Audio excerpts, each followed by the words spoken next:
बंदी छोड़ सतगुरु रामपाल जी परमेश्वर जी की जय हो। सत्साई भाई और बहनों, पुस्तक मानवता का गिरता हास तथा विकास, इसके ऊपर वीडियो बनाने की श्रृंखला जारी है। ये पुस्तक सतलोक आश्रम मैनेजमेंट हरियाणा दावा करता है कि ये हम सतलोक आश्रम वालों के अर्थात राष्ट्रीय समाज सेवा समिति वालों के द्वारा लिखी गई है। भाई और बहनों, पुस्तक चाहे परम पूज्य परमेश्वर सतगुरु रामपाल जी के कर कमल से लिखी गई हो, चाहे सतलोक आश्रम अर्थात राष्ट्रीय समाज सेवा समिति वालों के माध्यम से लिखी गई हो, आप और हमने इस पुस्तक को पढ़कर पुस्तक के निष्कर्ष को निकालकर इस पुस्तक के अंदर जो बातें हैं, जो ज्ञान है, यदि वो हमारे अनुकूल है, सतगुरु रामपाल जी के प्रवचनों के अनुकूल है, तो हमने उसका अध्ययन करके उसका निष्कर्ष निकाल के, क्योंकि निष्कर्ष निकालने के लिए सतगुरुदेव जी ने हमें अपना अमर तत्व ज्ञान दे दिया है। हम सही और गलत का निर्णय तत्व ज्ञान आधार से अब बड़ी आसानी से कर सकते हैं। हमें कोई भी भ्रमित नहीं कर सकता है। तो हमने केवल निष्कर्ष निकालना है और निष्कर्ष निकालने के बाद जो बातें हमारे भक्ति को बढ़ाएंगी, जो बातें हमारे विश्वास को बढ़ाएंगी, जिन बातों से हमें दृढ़ता मिलेगी, हमने केवल उन्हीं बातों को ग्रहण करना है। और जो बातें, जो ज्ञान सतगुरुदेव जी के भक्ति विधान के विपरीत होगा, हमने उसको छोड़ देना है। तो वीडियो में हम आगे बढ़े उससे पहले पूज्य गुरुदेव भगवान का आशीर्वाद प्राप्त करेंगे, परमेश्वर जी का जयकारा लगाएंगे। बंदी छोड़ सतगुरु रामपाल जी परमेश्वर जी की जय हो। परम पिता परमात्मा, सारी सृष्टि के सर्जनहार, कुल मालिक, असंख्य ब्रह्मांडों के स्वामी, जगत गुरु, तीनों लोकों में प्रवेश करके सबका धारण पोषण करने वाले, राजाधीराज, आत्माधार, नाथों के नाथ, देवों के देव महादेव, सर्वेश्वर महेश्वर, मृत्युंजय, अजरो अमर, आदि अनादि, सनातनी प्रभु, जगत पिता जगदीश्वर, श्री श्री 1008 की उपाधि के वास्तविक अधिकारी, अकाल मूरत शब्द स्वरूपी राम, वासुदेव, सर्वगतम ब्रह्म, परम पूज्य, प्रथम पूज्य, परम संत, परम पुरुष, परम धनी, परम दयालु, सत्य कबीर, हक्का कबीर, अल्लाहु कबीर, अल्लाहु अकबर, बाखबर, अल्लाह ताला, जगत के तारणहार, जगत के मुक्तिदाता, जगत के जगन्नाथ, हारे के सहारे, हिंदुओं के राम, मुसलमानों के अल्लाह, सिखों के वाहिगुरु, ईसाइयों के मसीह, दया के सागर दयानिधि, करुणा के सागर करुणानिधि,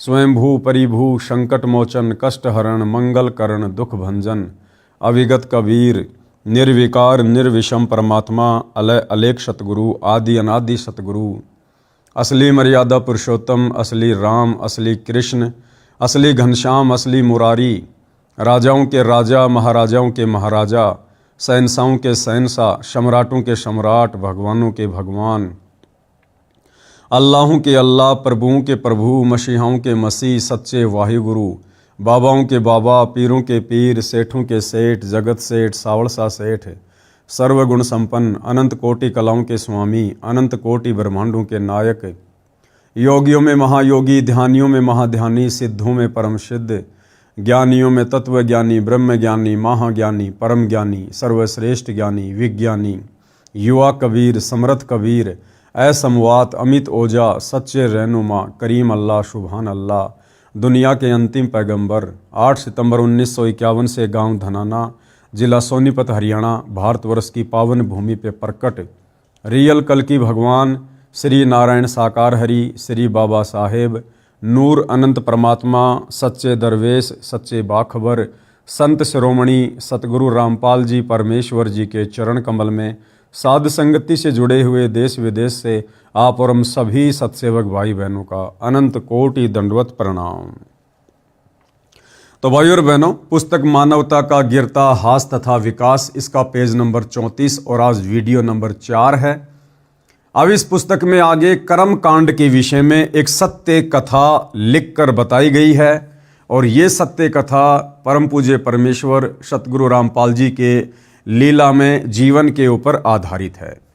यानी भाई और बहनों, आप और हमने भक्ति मार्ग पर पूर्ण सफलता प्राप्त करने के लिए अध्यात्म को अच्छे से समझना पड़ेगा। पूर्ण गुरु के शत भक्ति मार्ग में हमने किन किन बातों का विशेष तौर पर ध्यान रखना होगा, कहीं हमारी मर्यादा टूट न जाए, नियम भंग ना हो जाएं। इसलिए हमने हर पहलू पर बहुत ही गौर करना होगा।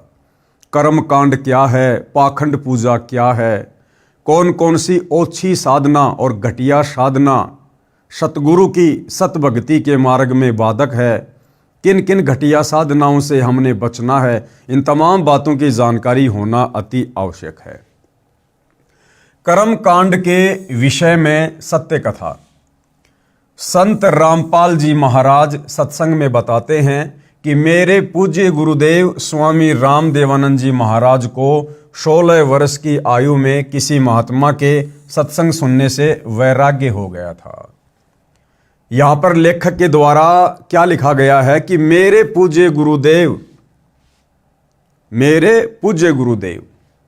भाई और बहनों, सतगुरु रामपाल जी जो कि सारी सृष्टि के पूज्य देव हैं, पूज्य गुरुदेव हैं, इष्ट देव हैं, आराध्य देव हैं।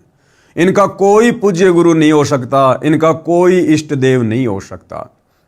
ये परमात्मा स्वयं पृथ्वी पर एक मनुष्य के पुत्र की भांति प्रकट होकर लीला करते हुए अपने आध्यात्मिक ज्ञान को आप और हम तक पहुंचाते हैं।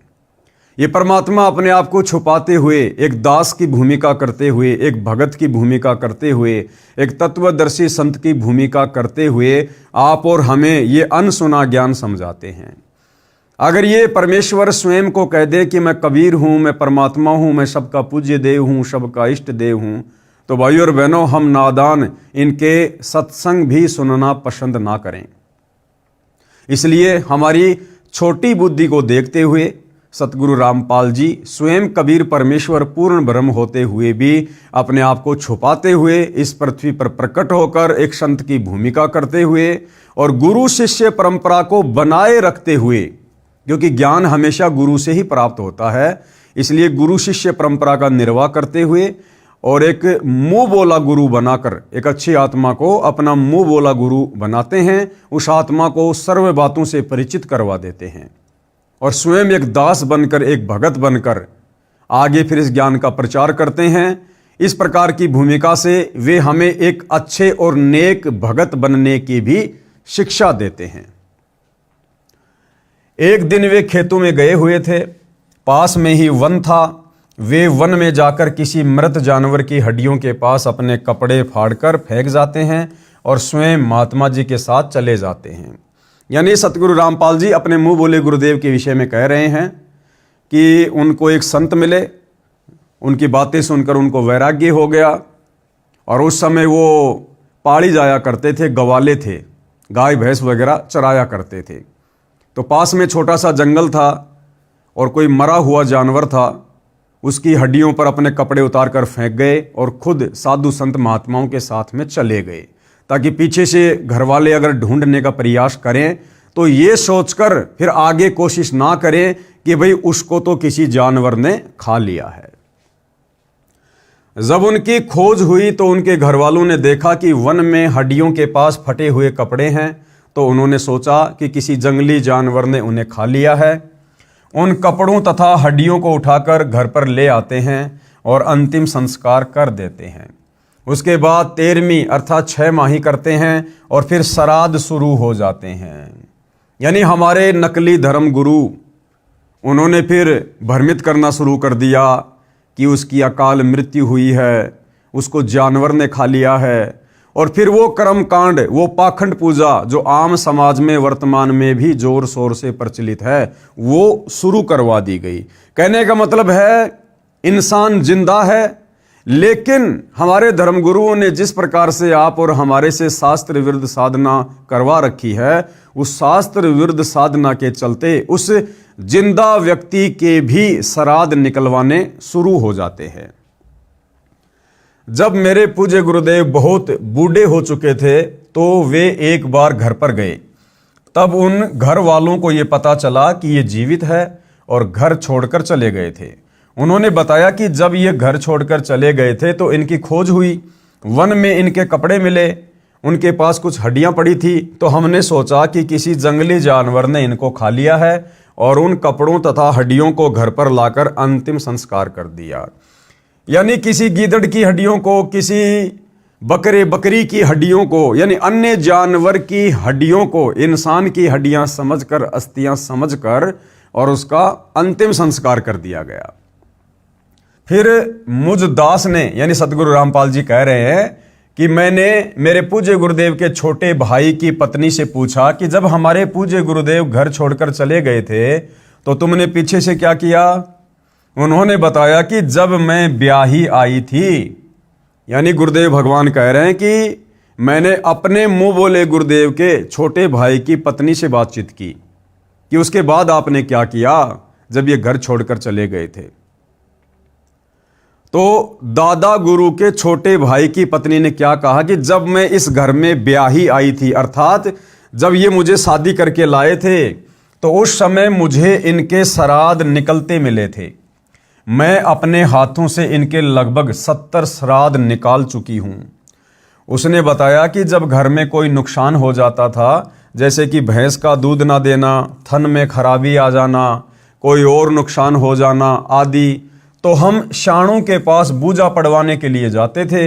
तो वे कहते थे कि तुम्हारे घर में कोई निसंतान अर्थात अनमैरिड मरा हुआ है, तुम्हारे को वह दुखी कर रहा है। फिर हम उसके कपड़े आदि देते थे। बताइए, दादा गुरुजी स्वस्थ दुनिया का उद्धार कर रहे हैं, लोगों को सतज्ञान दे रहे हैं, और वो नकली धर्मगुरु जो कर्मकांडी पाखंड पूजावादी, उन्होंने क्या भ्रमणा फैला रखी कि तुम्हारे घर में कोई अनमैरिड व्यक्ति मरा हुआ है और वो तुम्हें दुखी कर रहा है, भूत बनकर, वो प्रेत बनकर। तब मैंने कहा कि ये तो दुनिया का उद्धार कर रहे हैं। तब सतगुरु रामपाल जी ने क्या कहा कि भाई ये तो दुनिया का उद्धार कर रहे, किसी को दुखी नहीं कर रहे। ये किसको दुख दे रहे थे? ये तो अब सुखदाता हैं। फिर मैंने, यानी संत रामपाल जी महाराज ने उस वरदा से, यानी उस बुढ़िया से कहा कि अब तो ये आपके सामने हैं, कि भाई अब तो ये बिल्कुल जिंदा आपके सामने आ चुके हैं। अब तो ये व्यर्थ की साधना जैसे श्राद्ध निकालने बंद कर दो। तब उसने कहा कि ये तो पुरानी रिवाज है। मतलब भाइयों और बहनों, हमारे धर्म गुरुओं ने हमारे को इन परंपराओं के रंग में, रूढ़िवादिता के रंग में इतना रंग दिया है कि आंखों के सामने हकीकत होते हुए भी हम उसको स्वीकार करने से डर रहे हैं। जब गुरुदेव ने कहा कि अब तो इसके श्राद्ध निकालने बंद कर दो, आपकी आंखों के सामने है, जिंदा है, जीवित है, तो बुढ़िया कहती कि ना ना ना, ये तो पुरानी रिवाज है, ये तो निकालने ही पड़ेंगे। तब उसने कहा कि ये तो पुरानी रिवाज है, ये कैसे छोड़ दूं। अर्थात हम अपनी पुरानी रिवाजों में इतने लीन हो चुके हैं कि प्रत्यक्ष प्रमाण होने पर कि वह गलत कर रहे हैं, छोड़ नहीं सकते। इससे प्रमाणित होता है कि श्राद्ध निकालना, पितृ पूजा करना आदि सब व्यर्थ है। इससे भाइयों और बहनों ये भी सिद्ध होता है कि आज आप और हम चंद आत्माओं ने, जो आत्माएं सतगुरु रामपाल जी परमेश्वर जी के संपर्क में आई हैं, उनसे दीक्षा लेकर मर्यादा में रहकर भक्ति कर रही हैं, आप और हमारे ऊपर देखो कितनी बड़ी रजा, कितनी बड़ी मेहर पूज्य गुरुदेव भगवान की। एक झटके में परमात्मा ने हमारे से तमाम प्रकार की बुराइयों को, विषय विकारों को, परंपराओं को, रीति रिवाजों को, व्यर्थ के त्योहारों को, सब कुछ परमेश्वर ने छुड़वा दिया है। और यहां आंखों के सामने प्रत्यक्ष प्रमाण होने के बावजूद भी उन परंपराओं को छोड़ने से लोग भयभीत हो रहे, डर रहे हैं। तो इससे यह सिद्ध होता है कि आप और हमारे ऊपर पूज्य गुरुदेव भगवान का विशेष आशीर्वाद है, उनकी विशेष रजा है। उनकी विशेष रजा के बिना भाई और बहनों, आप और हम इस काल लोक की परंपराओं से बाहर नहीं निकल सकते थे। नंबर 11, यानी सतगुरु रामपाल जी से उपदेश लेने के बाद उनकी भक्ति को यदि सफल करना है तो आगे कौन सा नियम है? बच्चे के जन्म पर शास्त्र विरुद्ध पूजा निषेध। बच्चे के जन्म पर कोई छठी आदि नहीं मनानी है। सूतक के कारण प्रतिदिन की तरह करने वाली पूजा, भक्ति, आरती, ज्योति जगाना आदि बंद नहीं करना है। जैसे घर में बच्चा हो जाता है तो कुछ दिनों के लिए हमारे पंडित लोग, हमारे गुरुजन, हमारे ये ब्राह्मण विद्वान लोग जो धार्मिक मार्ग में लोगों का मार्गदर्शन करते हैं, उनको पंडित और ब्राह्मण कहा जाता है। ये लोग क्या करते हैं कि भाई शुद्ध तक लग गया, ये काम नहीं करना, वो काम नहीं करना, नया मटका यूज नहीं करना, फला नहीं करना, ऐसा कोई कार्य नहीं करना। तो गुरुदेव भगवान कह रहे हैं कि ये सब व्यर्थ की ढकोसलेबाजी है। सतगुरु से उपदेश लेने के बाद आपने इन पचड़ों में नहीं पड़ना है। आपने प्रतिदिन की तरह अपनी सारी क्रिया करनी है। अपना हवन यज्ञ भी करना है, नित्य नियम भी करना है, मंत्र भी करना है, सत्संग भी सुनना है, काम धंधा भी करना है, अपना सारा काम करना है। उस बच्चे का पैदा होना उसके संस्कार के अनुसार एक नॉर्मल प्रोसीजर है। जैसे बहुत सारे लोग कहते हैं कि हम बृहस्पतिवार को शेविंग नहीं करवाते, मंगलवार को हम बाल नहीं कटवाते, बुधवार को हम ये काम नहीं करते। अरे भैया, यदि आप लोग मंगलवार को नाखून नहीं काटते, यदि बृहस्पतिवार को बाल नहीं कटवाते, और बृहस्पतिवार को यदि किसी घर में कोई बच्चा पैदा हो जाए तो क्या आप उसको बाहर फेंक के आ जाओगे? अगर मंगलवार के दिन आपके घर में कोई बच्चा उत्पन्न हो जाए तो क्या आप उसको बाहर फेंक के आ जाओगे कि आज वार शुभ नहीं है, आज का दिन शुभ नहीं है? तो ये सब व्यर्थ की ढकोसलेबाजियां हैं। इसी संदर्भ में एक संक्षिप्त कथा बताता हूं कि एक व्यक्ति की शादी के 10 वर्ष बाद पुत्र हुआ था। पुत्र की खुशी में उसने बहुत ही खुशी मनाई। 20-25 गांवों को भोजन के लिए आमंत्रित किया और बहुत ही गाना बजाना हुआ, अर्थात काफ़ी पैसा खर्च किया। फिर 1 वर्ष के बाद उस पुत्र का देहांत हो जाता है। फिर वही परिवार टक्कर मारकर रोता है और अपने दुर्भाग्य को कोसता है। इसलिए कबीर साहिब हमें बताते हैं कि कबीर, बेटा जाया खुशी हुई और बहुत बजाए थाल, ये तो आना जाना लग रहा ज्यों कीड़ी का नाल। कि हे नादान प्राणी, बिना सच्चे सतगुरु की शरण के, बिना तत्व ज्ञान के, ये बेटा बेटी होने की खुशी में तू इतना पागल क्यों हो रहा है? ये तो कीड़ी के नाल की तरह है। जैसे कीड़ नगरा होता है जहाँ पर चींटियों के जो बिल होते हैं, वहाँ हम क्या देखते हैं? हजारों चींटियाँ जा रही हैं, हजारों चींटियाँ आ रही हैं। तो गुरुदेव कहते हैं कि तो आना जाना लगा हुआ है। दादा मर गया, घर में पोता आ गया, एक मर गया, दूसरे का जन्म हो गया। कि भैया, ये तो अपने अपने संस्कार को पूरा करने के लिए दुनिया आ रही है, जा रही है, तो किस बात पे खुश हो रहा है? आज घर में बेटा हो गया, पोता हो गया, बड़ी खुशी मनाई, डीजे बजाया, लोगों को भोजन करवाया, और उस बेटे का या पोते पोती का अगले क्षण का भरोसा नहीं, जिंदा रहेगा या मरेगा। आज खुशी मना रहा है, 10 दिन बाद उसकी किसी बीमारी से या अन्य कारणों से अगर उसकी डेथ हो गई, फिर वो पूरा परिवार चिल्ला चिल्ला कर बाल पाड़ पाड़ के रो रहा है। तो किस बात की खुशी, जब तुम्हें आगे का पता नहीं, तुम्हें पीछे का पता नहीं, कब तुम्हारे साथ में क्या घटना घटित हो जाए, फिर भी हम इस गंदे लोक में खुशियां मना रहे हैं। तो भाई और बहनों, ये हमारी अज्ञानता है, तत्व ज्ञानहीनता है। इसलिए सच्चे सतगुरु के सत्संग सुनने की जरूरत पड़ती है। सच्चा सतगुरु हमें भविष्य के दर्शन करवाता है अपने तत्व ज्ञान के माध्यम से। कबीर, पतझड़ आवत देख कर बन रोवे मनमाही, और ऊंची डाली पात थे अब पीले हो जाई। कबीर, पात झड़नता यूक है, सुन भई तरवर राय, अब के बिछुड़े नहीं मिले, न जाने कहाँ गिरेंगे जाए। कबीर तरवर कहता पात से, सुनो पात एक बात, यहाँ की याही रीति है, एक आवत एक जात। क्या समझाया है हमें गुरुदेव भगवान ने इन वाणियों के माध्यम से?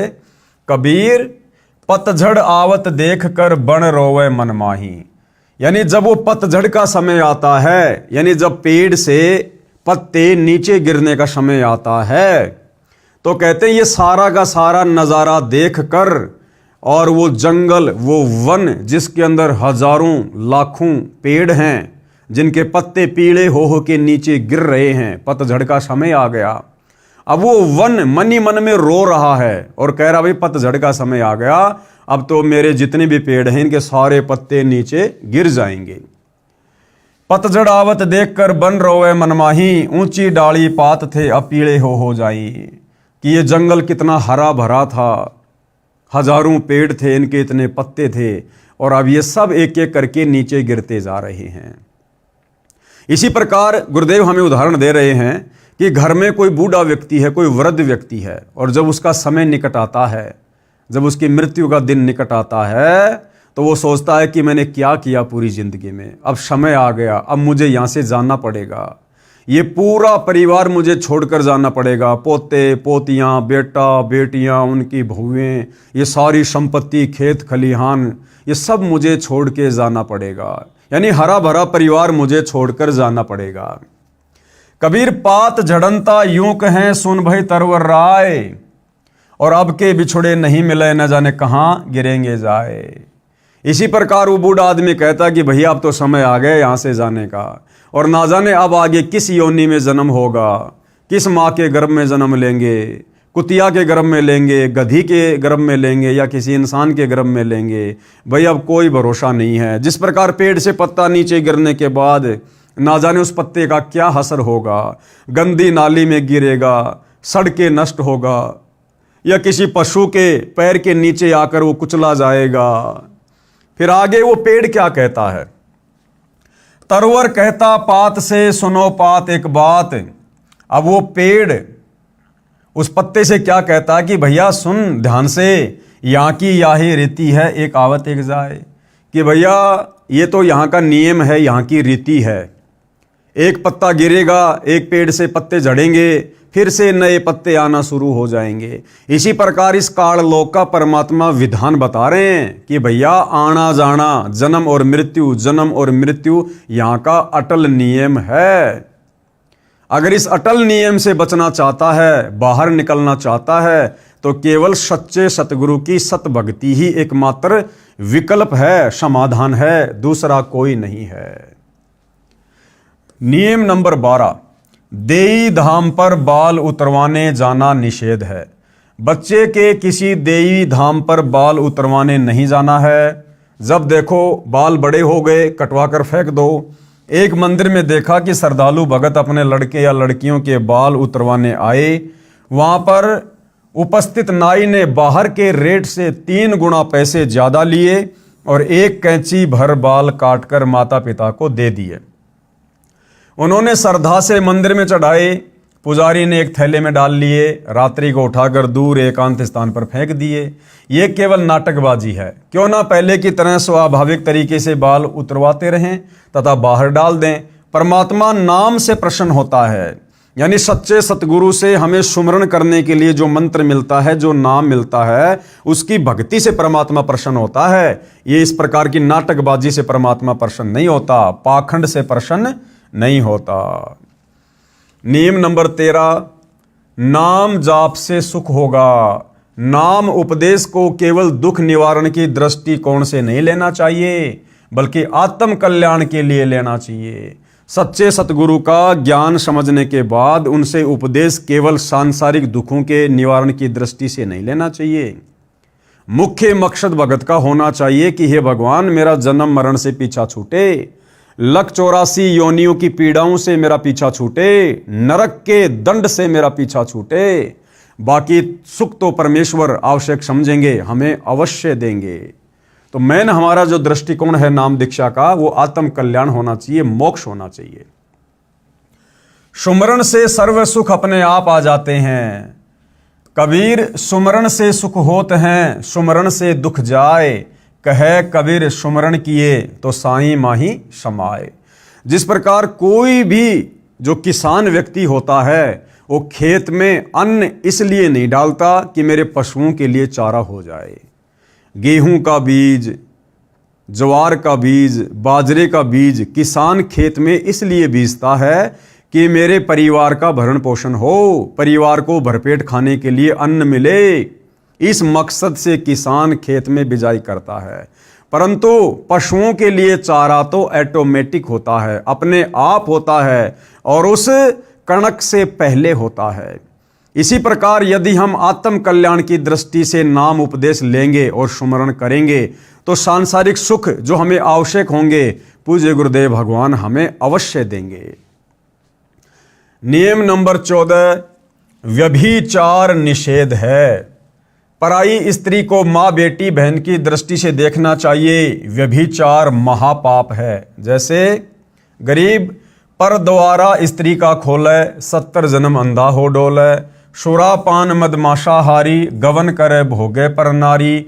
70 जन्म कटत है सीसम, साक्षी साहिब है जगदीशम।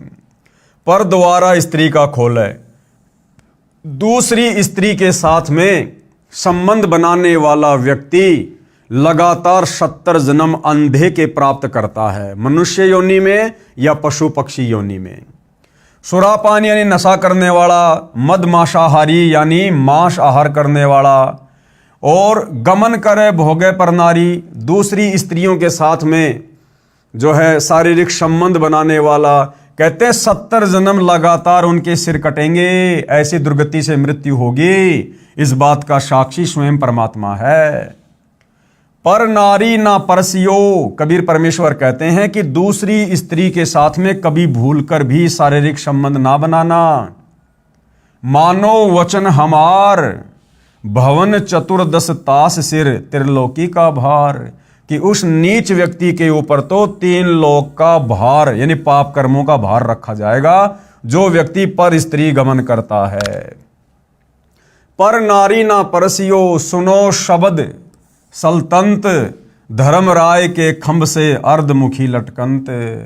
ऐसे दुराचारी व्यभिचारी नीच व्यक्ति को धर्मराज के दरबार में नरक में औंधे मुंह लाल खंबे से बांधकर लटकाया जाएगा। ऐसी भयंकर यातनाएं दी जाती हैं। नियम नंबर 15, निंदा सुनना व करना निषेध है। यानी भक्ति मार्ग में किसी की निंदा चुगली करना या सुनना बिल्कुल मना है। अपने गुरु की निंदा भूल कर भी न करें और न ही सुने। सुनने से अभिप्राय है, यदि कोई आपके गुरुजी के बारे में मिथ्या बातें करें तो आपने लड़ना नहीं है, बल्कि ये समझना चाहिए कि ये बिना विचारे बोल रहा है, अर्थात झूठ कह रहा है।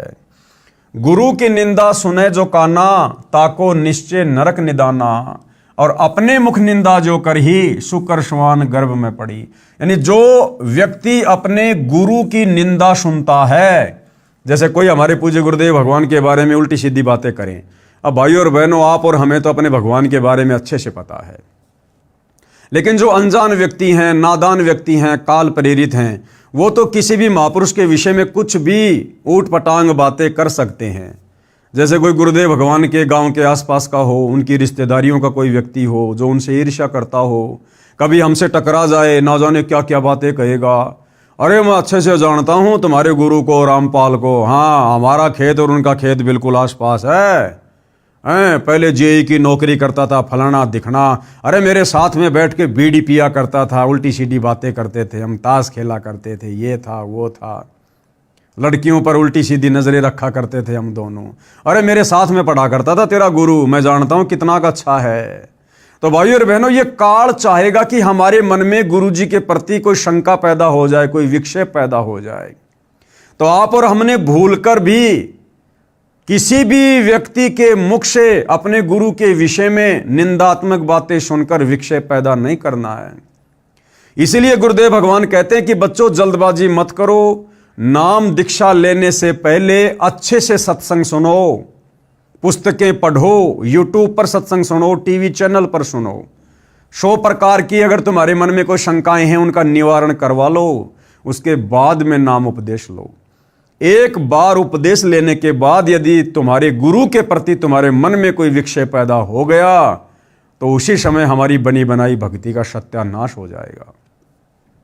तो भाइयों और बहनों, सच्चे सतगुरु की पहचान करने के बाद, उनके ज्ञान को अच्छे से समझने के बाद, उनसे उपदेश लेने के बाद हमने दुनिया वालों की तरफ से आंख नाक कान बंद कर लेने हैं। अब दुनिया क्या कहेगी, क्या सोचेगी, वो जाने, उनका काम जाने। हमें गुरुदेव भगवान ने शास्त्रों से प्रमाणित करके जो सत भक्ति दे दी, जो नियम मर्यादा बता दी, हमने केवल उन बातों के ऊपर फोकस करना है। इसके अलावा ये काल तो ना जाने कैसे कैसे हमारे कर्म फुड़वाने के लिए प्रयत्न करेगा। तो हमने भूलकर भी अपने गुरुदेव भगवान की निंदा नहीं सुननी है। और मान लो कहीं कोई ऐसी विकट परिस्थिति पैदा हो गई, हम किसी बस में बैठे हैं, ट्रेन में बैठे हैं, या किसी ऐसी जगह बैठे हैं जहां हम उठ के नहीं जा सकते, और कोई व्यक्ति हमारे गुरुदेव की निंदा कर रहा है, चुगली कर रहा है, गालियां निकाल रहा है, उल्टा सीधा बोल रहा है, ना जाने क्या क्या उठपटांग, और हमारी ऐसी मजबूरी, हम उठकर नहीं जा सकते, अब बस में बैठे हैं, बताओ चलती बस में थोड़ा ना नीचे कूदेंगे।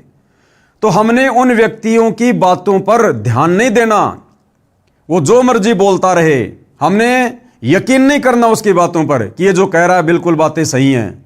हमने यही सोचना है, हमने यही समझना है, क्योंकि हम अपने गुरुदेव से परिचित हैं, उनके आचार विचार व्यवहार से परिचित हैं, उनके सत्संगों से परिचित हैं।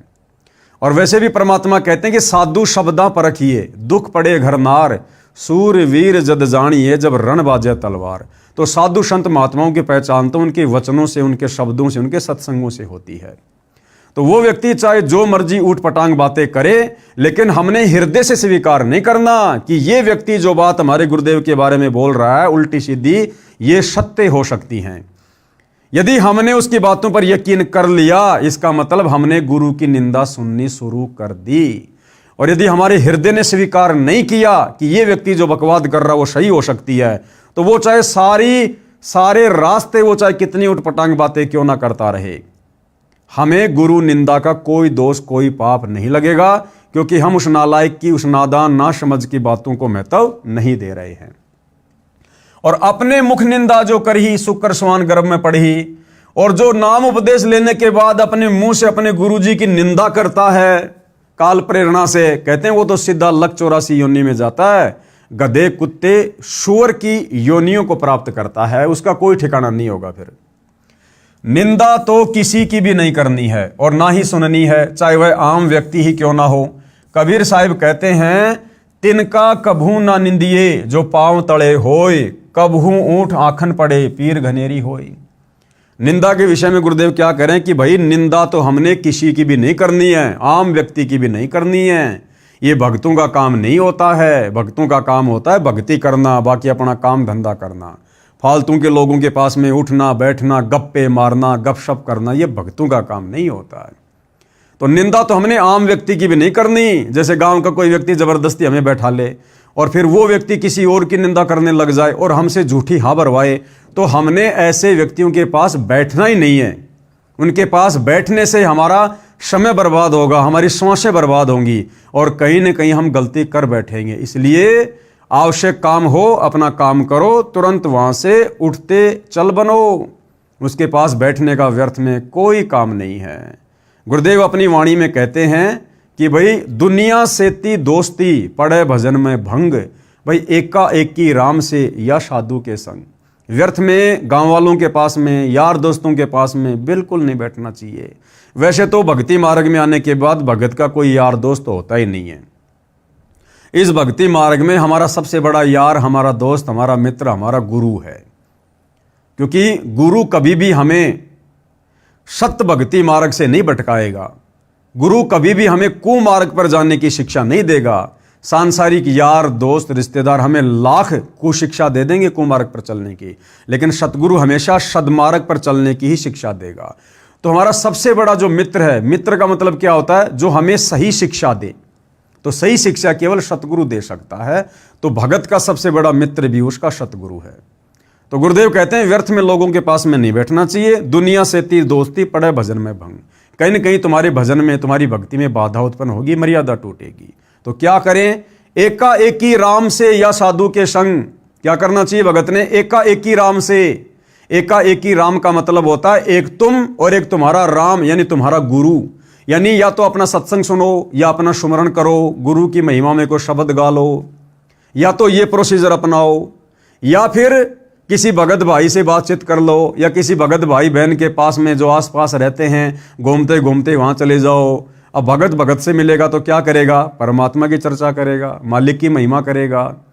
तो इस प्रकार से भक्ति मार्ग पर हम गलतियां करने से, मर्यादाएं खंड करने से बच सकते हैं। दूसरा कोई तरीका नहीं है। तो गुरुदेव कहते हैं कि निंदा तो भगत ने जो है वो तिनके की भी नहीं करनी है। तिनका, घास का तिनका, सूखा तिनका नीचे पड़ा हुआ है। एक उदाहरण दे रहे हैं परमात्मा कि निंदा तो हमने उस निर्जीव वस्तु की भी नहीं करनी। तिनका कभू न निंदिए जो पांव तले होए, कब ओठ आंखों में गिरे फिर दर्द घनेरा होए। वो तिनका जिसकी आपने निंदा कर दी, ना जाने कब हवा के झोंके से ऊपर उठकर तेरी आंख में गिर जाए, बहुत ज्यादा पीड़ा हो जाएगी। तो जीते जागते इंसान की निंदा चुगली फिर कितनी हानिकारक होगी, ये विचार करने की बात है। नियम नंबर 16, गुरु दर्श की महिमा, यानी गुरुदेव के दर्शनों की महिमा। गुरुदेव के दर्शनों से कितना लाभ। सत्संग में समय मिलते ही आने की कोशिश करें तथा सत्संग में नखरे यानी मान बढ़ाई करके नहीं आवें, अपितु अपने आप को एक बीमार समझ कर आवें। यानी सत्संग में हमने किस भाव से जाना चाहिए। देखो भाई और बहनों, सतगुरु रामपाल जी स्वयं पूर्ण ब्रह्म परमेश्वर हैं, कबीर देव हैं, अंतर्यामी हैं, जानी जान हैं। हमने सत्संग में जाते समय, और वैसे भी भाई और बहनों देखो, भगत का तो नियम होता है, भगत नखरे नहीं करता, मान बढ़ाई नहीं करता है, ज़्यादा चटकीले भड़कीले दिखावटी कपड़े, शौक में फैशन में इन चीज़ों को धारण नहीं करता। अगर करता है तो अभी उसके अंदर भक्ति प्रवेश नहीं है, अभी वो पूर्णतया भगत नहीं है। जिस प्रकार एक रोगी व्यक्ति डॉक्टर के पास में किस प्रकार से जाता है, वो चाहे कितने पैसे वाला हो, कितना धनी हो, कितना बड़ा अधिकारी हो, वो एक रोग कटवाने की दृष्टि से डॉक्टर के पास जाता है। उस समय उसको कोई अभिमान, कोई अहंकार नहीं होता है। डॉक्टर जैसा उसको आदेश देता है वो वही बैठ जाता, वही लेट जाता है, वैसा ही करता है। इसी प्रकार सत्संग में जाते समय भगत ने भी इसी प्रकार से मतलब व्यवहार करना चाहिए।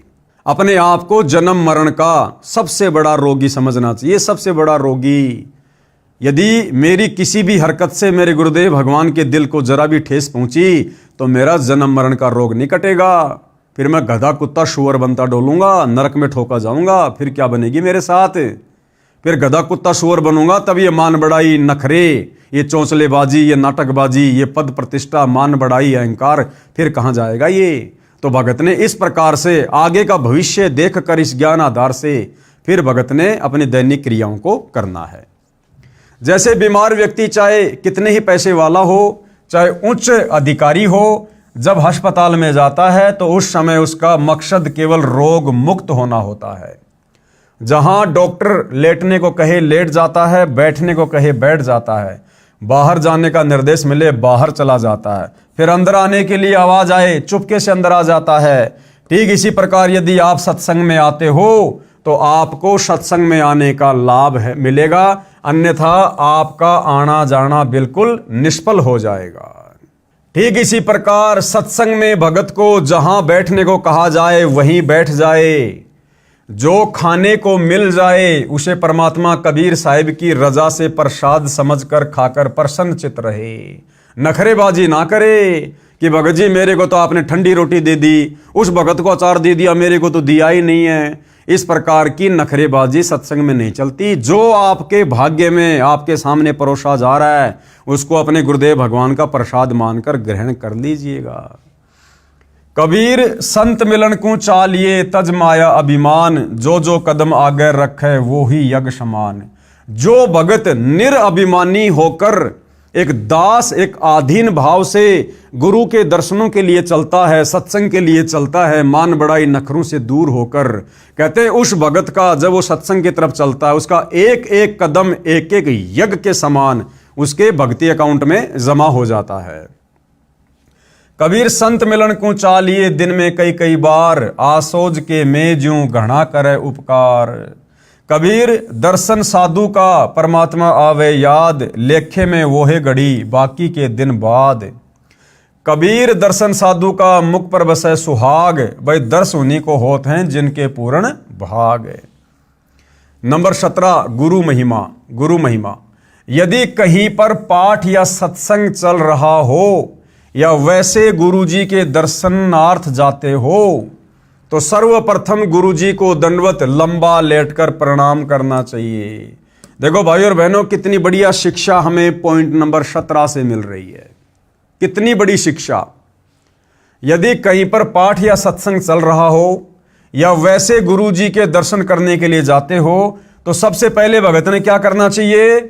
गुरु जी को दंडवत लंबा लेटकर प्रणाम करना चाहिए।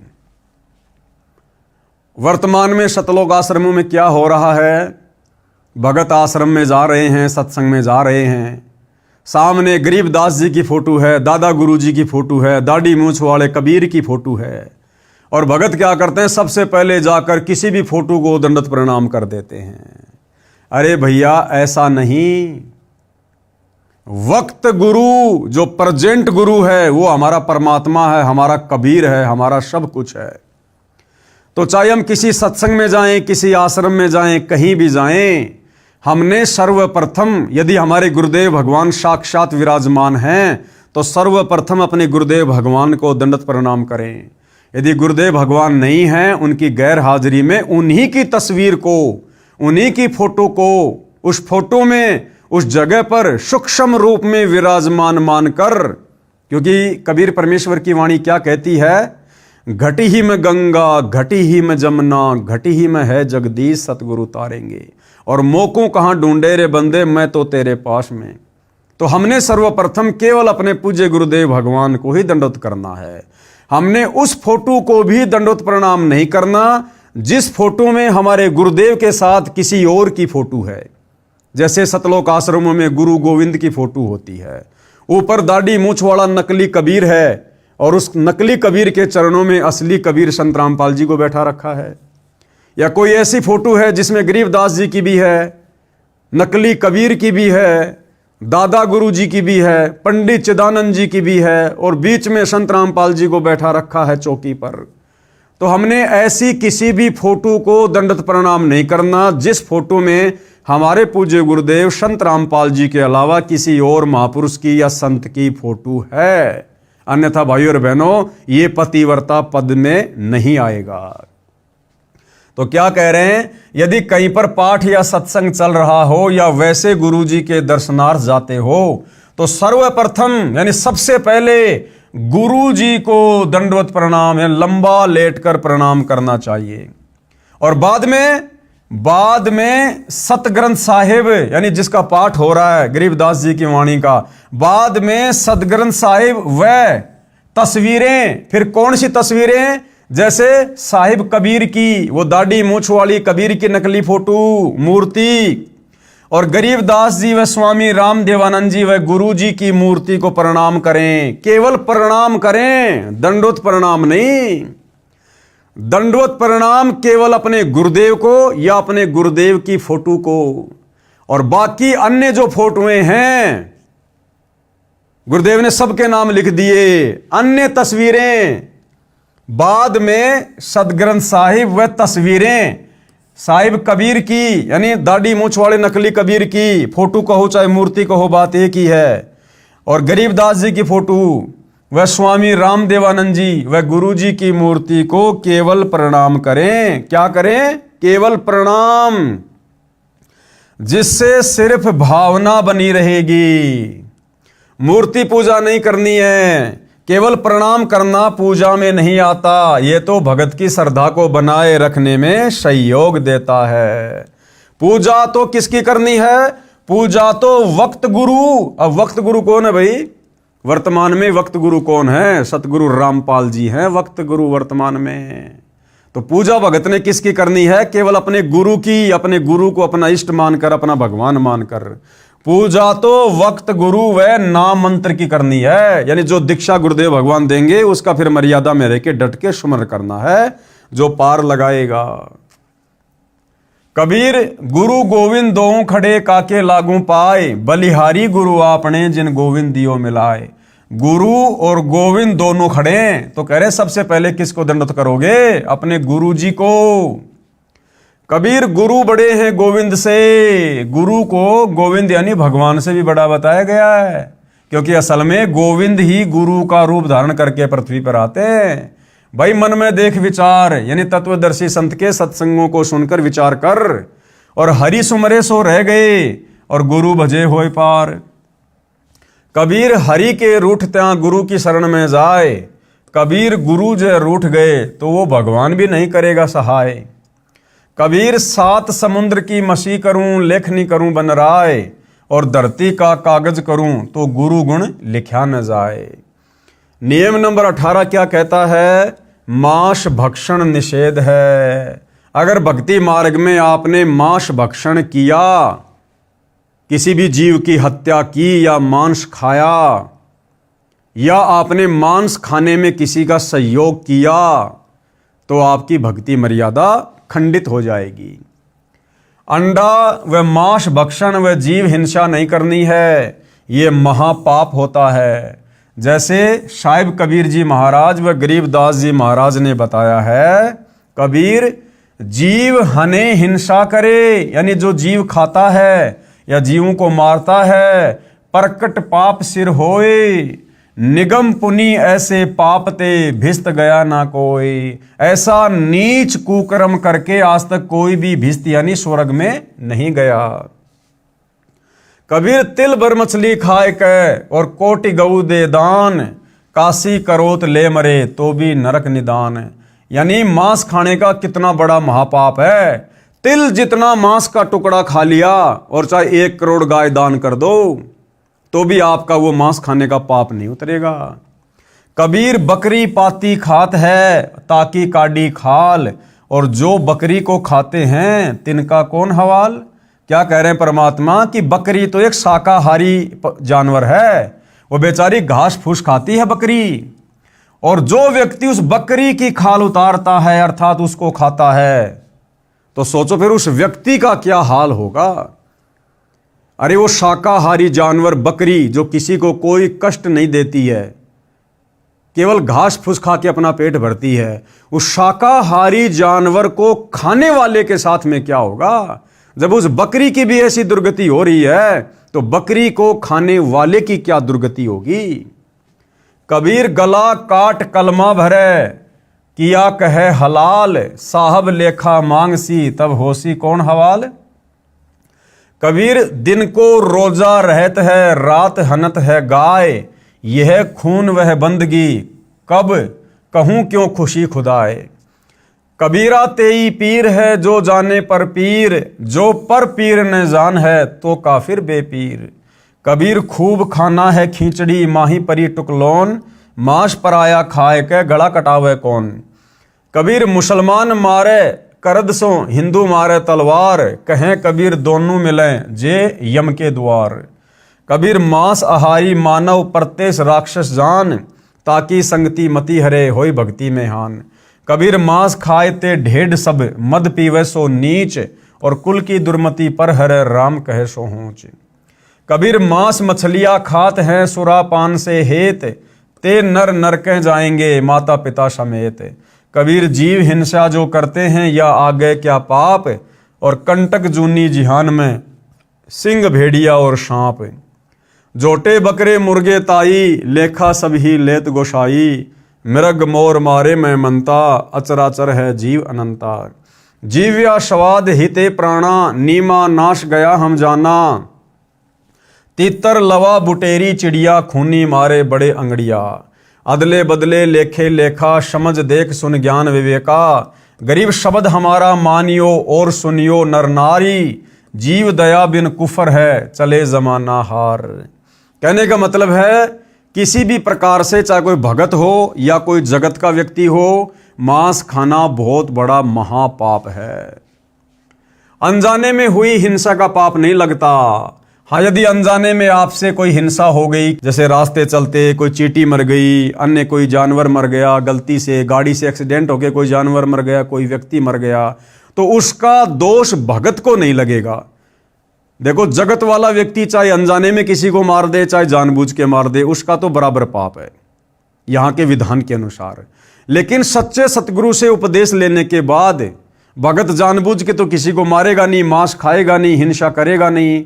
और अनजाने में यदि भगत के हाथों किसी की मौत हो जाती है, गाड़ी से एक्सीडेंट में किसी की मौत हो जाती है, राह चलते दुनिया भर के जीव जंतुओं की मौत हो जाती है, तो उस दोष का जो पाप है, उस हत्या का जो पाप है, वो सच्चे सतगुरु की शरण में आने के बाद फिर भगत को नहीं लगता है, क्योंकि सच्चा सतगुरु फिर भगत के वकील का काम करता है। जिस प्रकार गुरुदेव ने उदाहरण दिया कि एक व्यक्ति ऐसा है जिसके पास में ड्राइविंग लाइसेंस नहीं है और जो गाड़ी चला रहा है, यदि उस व्यक्ति से किसी का एक्सीडेंट हो गया और दुर्घटना में किसी की मौत हो गई, तो उस व्यक्ति को सजा मिलेगी, तुरंत सजा मिलेगी, जिसके पास लाइसेंस नहीं है। और एक व्यक्ति ऐसा है जो गाड़ी चला रहा है, उसके पास लाइसेंस भी है, और यदि अनजाने में कोई एक्सीडेंट हो गया, गलती से कोई एक्सीडेंट हो गया, किसी की मृत्यु हो गई, तो सरकार ये देखेगी कि इस व्यक्ति के पास में लाइसेंस है, ये व्यक्ति ड्राइवर है, इसने जानबूझ के नहीं मारा, कारण कोई और हो सकता है, तो 90% उस व्यक्ति का बचाव हो जाएगा जिसके पास में लाइसेंस है। तो इसी प्रकार जो सतगुरु का हंस है, सतगुरु का भगत है, और जिसके पास सतगुरु का वो मंत्र रूपी लाइसेंस है, जिसने उपदेश ले रखा है, उस व्यक्ति का सतगुरु वकील बनकर धर्मराय के दरबार में उसका मुकदमा लड़ता है, उसका बचाव करता है। वो दोष सतगुरु उसके ऊपर नहीं लगने देता। इच्छा कर मारे नहीं, बिन इच्छा मर जाए। देखो, भगत कभी भी अपनी इच्छा से जानबूझकर किसी की हत्या नहीं करेगा, और यदि बिना इच्छा के, यानी यदि अनजाने में भगत से कोई गलती हो जाए तो कहे कबीर उस भगत का पाप नहीं लगाए, उस भगत को सतगुरु पाप नहीं लगने देता। नंबर 19, गुरुद्रोही का संपर्क निषेध। अब सबसे पहले यह जानना होगा कि गुरुद्रोही कौन होता है जिसके संपर्क में आने से परमात्मा हमें मना कर रहे हैं। परमेश्वर ने हमें गुरुद्रोही की परिभाषा बताई। गुरुद्रोही सब कोई कहे, गुरुद्रोही न जाने कोई, गुरु से बैर ईर्ष्या करे, गुरुद्रोही कावे सोई।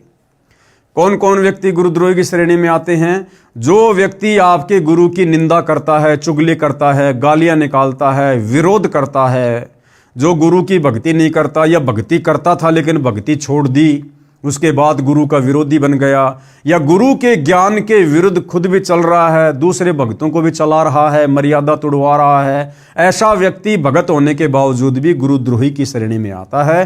तो ऐसे लोगों के संपर्क में ना आने की सलाह परमात्मा हमें दे रहे हैं। यदि कोई भगत गुरु जी से द्रोह यानी गुरु से विमुख हो जाता है, वह महापाप का भागी हो जाता है। यदि किसी को मार्ग अच्छा ना लगे तो अपना गुरु बदल सकता है। यदि वह पहले वाले गुरु के साथ बैर व निंदा करता है तो वह गुरुद्रोही कहलाता है। ऐसे व्यक्ति से भक्ति चर्चा करने में उपदेशी को दोष लगता है, उसकी भक्ति समाप्त हो जाती है। अब समस्या आएगी भाई, यदि घर में कोई गुरुद्रोही हो गया तो, जैसे घर में 5 सदस्यों ने नाम ले रखा है और एक व्यक्ति गुरुद्रोही हो गया, तो गुरुदेव की इस वाणी के अनुसार क्या हम उसके संपर्क में ना रहें? क्या हम उसकी कोई भी बात ना माने? ऐसा नहीं कहा परमात्मा ने। भक्ति मार्ग से संबंधित यदि वो कोई चर्चा करता है तो उसकी बातें नहीं सुननी है, क्योंकि गुरुद्रोही क्या चर्चा करेगा? गुरु जी के बारे में उल्टा सीधा बोलेगा, निंदा चुगली करेगा। तो हमने उनकी उन बातों को नहीं सुनना है, हमें हाँ नहीं भरनी है। बाकी घर का कोई काम है, खेती बाड़ी का काम है, बच्चों से संबंधित कोई काम है, और कोई सलाह वगैरह लेना है, तो उस गुरुद्रोही व्यक्ति से घर का सदस्य होने के नाते हम परामर्श भी लेंगे, सलाह मशवरा भी हम करेंगे, और घर गृहस्थी से संबंधित कोई बात मानने योग्य होगी हम उसकी बात को मानेंगे भी।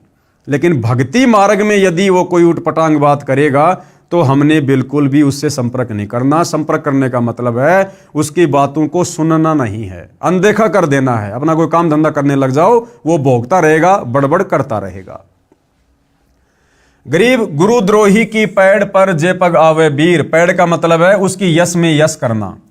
और 84 निश्चय पड़े सतगुरु कहे कबीर। कबीर जान बूझ सांची तजे करे, झूठ से ने जाकी संगत है प्रभु, शौपन में भी ना दे। अर्थात गुरुद्रोही के पास जाने वाला भक्ति रहित होकर नरक व लक 84 जूनियों में चला जाता है। गुरुद्रोही के पास जाने का मतलब है गुरुद्रोही की बातों में यश करने वाला।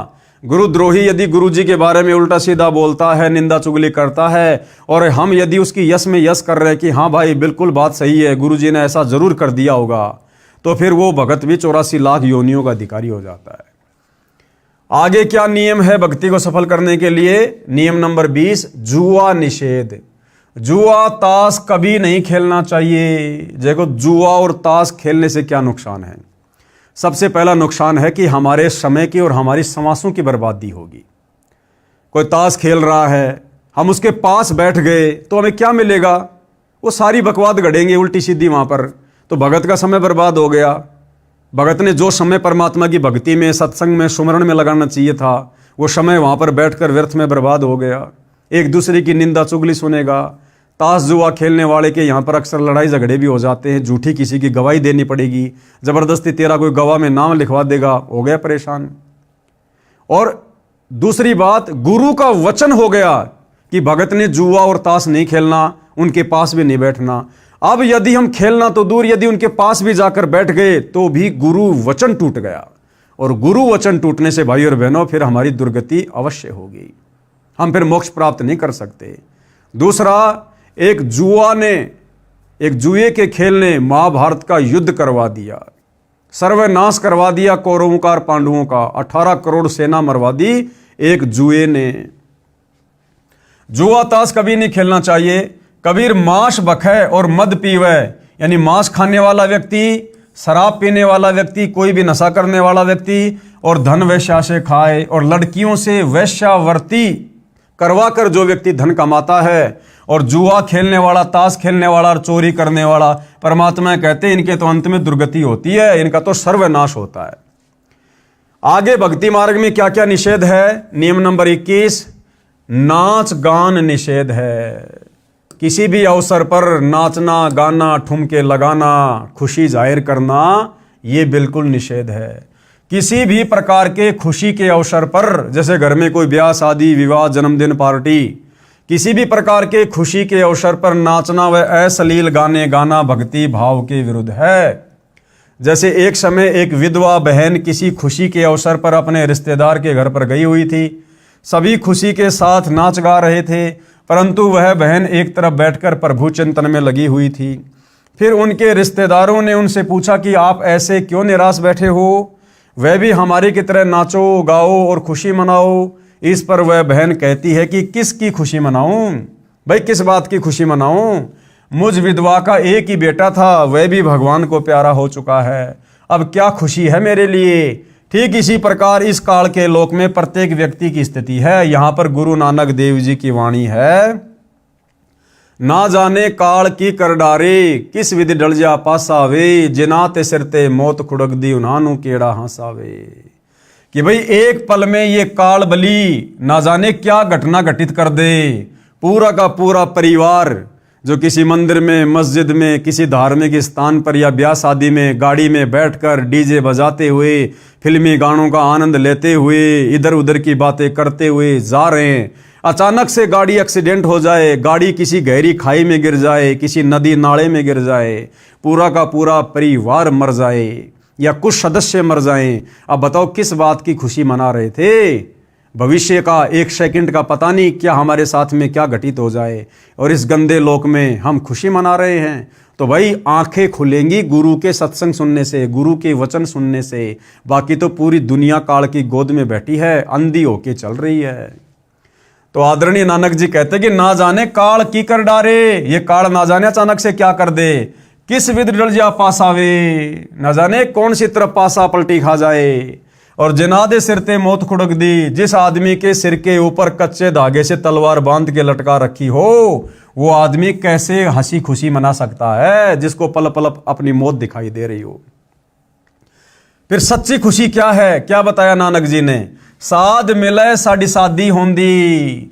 जब कोई भगत संत मिलता है, कोई गुरु भाई बहन मिलते हैं या सतगुरु के सत्संगों में जाते हैं, तब भगत को असली खुशी होती है।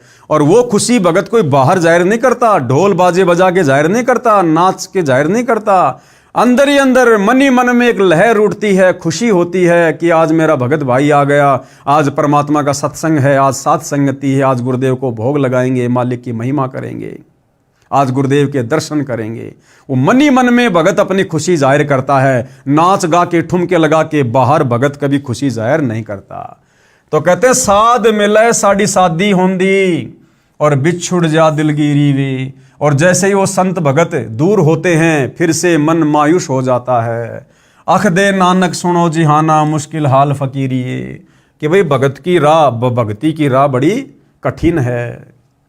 कबीर साहिब जी महाराज भी कहते हैं, कबीर झूठे सुख को सुख है, मान रहा मन मोद, शकल चबीना काल का, कुछ मुख में कुछ गोद। कि भाई इस काल लोक के झूठे सुखों को तो सुख मान रहा है। आज किसी के घर में बेटा उत्पन्न हो गया, पोता उत्पन्न हो गया, खुशी में नाच रहा, गा रहा, डीजे बजा रहा, झूठी खुशी मना रहा है। 4 दिन बाद हॉस्पिटल में बेटा मर गया, पोता मर गया, अब वो सारी की सारी खुशी गायब हो गई। तो परमात्मा कहते हैं इस काल के लोक में नादानो, किस बात की खुशी मना रहे हो तुम? कबीर झूठे सुख को सुख है, मान रहा मन मोद, सकल चबीना काल का, कुछ मुख में कुछ गोद।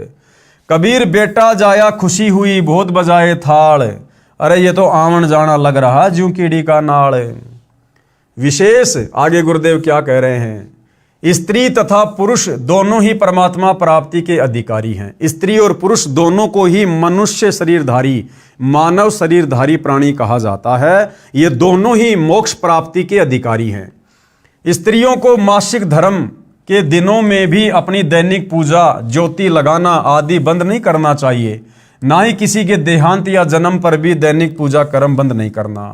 माता बहनों को हर महीने जो मासिक धर्म होता है, उस मासिक धर्म के समय भी अपनी भक्ति को, पूजा पाठ को या जैसे ज्योति लगाना है, इन क्रियाओं को बंद नहीं करना है।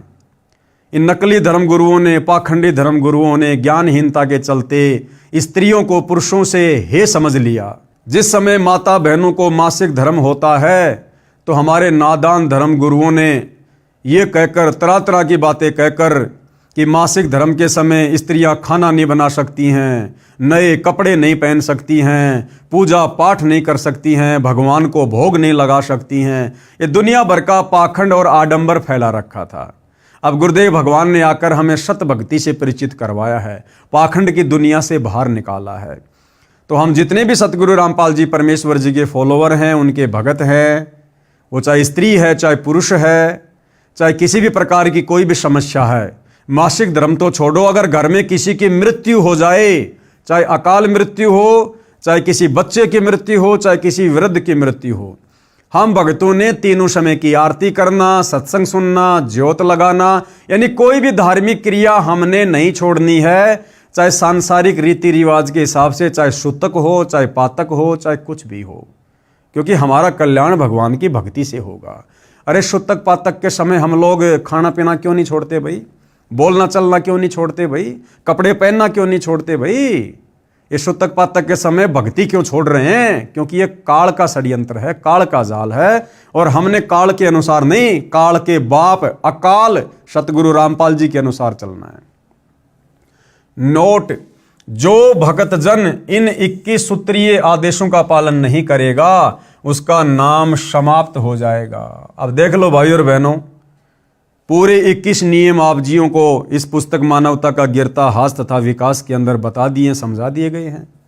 अब आप जी खुद ही विचार कर लेना, अगर इन 21 नियमों में से आपने एक भी नियम तोड़ा तो आपका प्रथम नाम नहीं चलेगा। आपके प्रथम नाम से आपको कोई किसी प्रकार का लाभ नहीं मिलेगा, आपकी मर्यादाएं खंडित मानी जाएंगी। ये 21 सूत्रीय नियम प्रथम उपदेश वाले भगत के लिए लागू होते हैं, और जब आपको दूसरा नाम शतनाम मिलेगा उसके बाद आपको 34 नियम और मिलेंगे। इन नियमों के अलावा 34 नियम और मिलेंगे, और जो व्यक्ति उन 34 नियमों में रहकर भक्ति नहीं करेगा उसका शतनाम नहीं चलेगा। यदि अनजाने में कोई गलती भी हो जाती है तो वह माफ हो जाती है, अनजाने की गलती माफ है। भगत ने नाम दीक्षा ले ली, अब एकदम से तो सारा ज्ञान समझ नहीं पाएगा, तो जब तक उसको शतनाम नहीं मिलता है, और यदि अनजाने में उसने कोई गलती कर दी, अनजाने में भले किसी ने धोखे से उसको शराब पिला दी हो ठंडे में मिलाकर, किसी ने उसको मांस खिला दिया हो धोखे से, तो अनजाने में हुई गलती का कोई दोष परमात्मा ने नहीं बताया, उस भगत का नाम खंडित नहीं होता है। फिर भी कोई शंका है तो गुरुदेव ने शुद्धिकरण का ऑप्शन दिया हुआ है, वापस अपने गुरुदेव के पास जाकर उनसे समायाचना करके सारी बातें बता के फिर से गुरुदेव का आशीर्वाद प्राप्त करो, फिर से नाम उपदेश ले लो जैसा गुरुदेव कहें। बाकी जानबूझ के यदि हम सांची तजेंगे, गलती करेंगे, तो फिर हमारा नाम कोई काम नहीं करेगा। यदि अनजाने में कोई गलती हो जाती है वह माफ हो जाती है, और यदि जानबूझ कर कोई गलती की है तो वह भगत नाम रहित हो जाता है, उसकी सदस्यता भंग कर दी जाती है, यानी सतगुरु से उसका कनेक्शन कट जाता है। इसका समाधान यही है कि गुरुदेव जी से समायाचना करके दोबारा नाम उपदेश लेना होगा, आप जी को पुनः सदस्यता प्राप्त होगी। अगर नाम खंडित भी हो गया तो किससे याचना करनी है? अपने गुरु जी से, गुरुदेव जी से समायाचना करके। और वर्तमान समय में आज 2026 है, गुरुदेव हिसार जेल में बैठे हैं। जगह जगह सतलोक आश्रम वालों ने, इन राष्ट्रीय समाज सेवा समिति वालों ने अपने धार्मिक धंधे के लिए नाम दीक्षा केंद्र खोल रखे हैं, आश्रम खोल रखे हैं। रोजाना हजारों की संख्या में भगत वहां जाकर नाम शुद्ध करवा रहे हैं। अरे नादानो, गुरुदेव का विधान क्या है? अगर आपने गलती भी कर दी है, नाम भी खंडित हो गया है जाने अनजाने में, तो नाम शुद्ध करवाने से पहले साक्षात अपने गुरुदेव से प्रार्थना करनी पड़ती है। अब बताओ, वर्तमान में गुरुदेव तिहाड़ जेल में बैठे हैं और तुम हजारों की संख्या में रोजाना नाम शुद्ध करवा रहे हो। अरे कौन है जो तिहाड़ जेल में जाकर अपने गुरुदेव से आज्ञा लेकर फिर नाम शुद्ध करवा रहा है? तो भाइयों और बहनों, ये वर्तमान में गुरुदेव की गैर हाजिरी में नाम दीक्षा के अंदर खोल खोल कर, ये फर्जी सतलोक आश्रम खोल खोल कर जो पाखंड, जो धार्मिक धंधा चल रहा है, ये बिल्कुल मिथ्या है, बेकार है, इसका कोई औचित्य नहीं है किसी भी प्रकार से। पुस्तक ज्ञान गंगा की भूमिका, यानी जो ज्ञान गंगा पुस्तक पूज्य गुरुदेव भगवान के द्वारा लिखी गई है, यानी गुरुदेव भगवान के सत्संगों का जो संग्रह है। पहले ये ज्ञान गंगा पुस्तक एक दूसरी पुस्तक के रूप में समाज में वितरित की जाती थी लोगों को ज्ञान समझाने की दृष्टि से। पहले ज्ञान गंगा पुस्तक का नाम था भक्ति सौदागर को संदेश, यानी जो व्यक्ति भक्ति का सौदा करना चाहते हैं उनके लिए परमात्मा की तरफ से संदेश। उसके बाद भक्ति सौदागर पुस्तक का नाम बदलकर ज्ञान गंगा रख दिया गया है। तो यहां पर ज्ञान गंगा पुस्तक की थोड़ी सी भूमिका बताई जा रही है, समझाई जा रही है।